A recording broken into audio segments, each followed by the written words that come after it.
Bonsoir. Bonsoir. Est-ce que l'assurance maladie est en péril, comme le dit François Fillon, pour justifier ces réformes?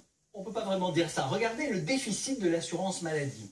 6,5 milliards en 2014, 2,6 milliards l'an prochain. Le trou de la Sécu se réduit. Mais la dette accumulée par la sécurité sociale reste très importante.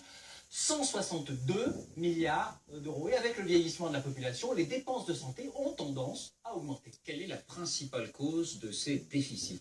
Alors d'abord, les maladies graves, ce qu'on appelle les affections de longue durée, ALD. La première, c'est le diabète. 2,5 millions de patients. Le cancer, 2 millions de personnes. En troisième position, les maladies psychiatriques de longue durée, 1,3 million. Et ce sont des maladies très coûteuses à soigner. Exemple, l'insuffisance rénale chronique.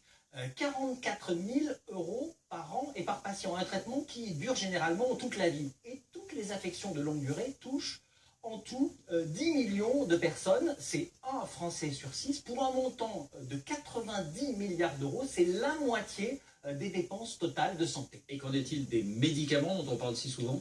Ils pèsent 22 milliards d'euros, seulement 15% des dépenses de santé, mais ce qui risque de coûter de plus en plus cher, ce sont les médicaments innovants. Exemple, les antiviraux très efficaces contre l'hépatite C ont permis en 3 ans de guérir 40 000 personnes. Cette victoire médicale a un prix.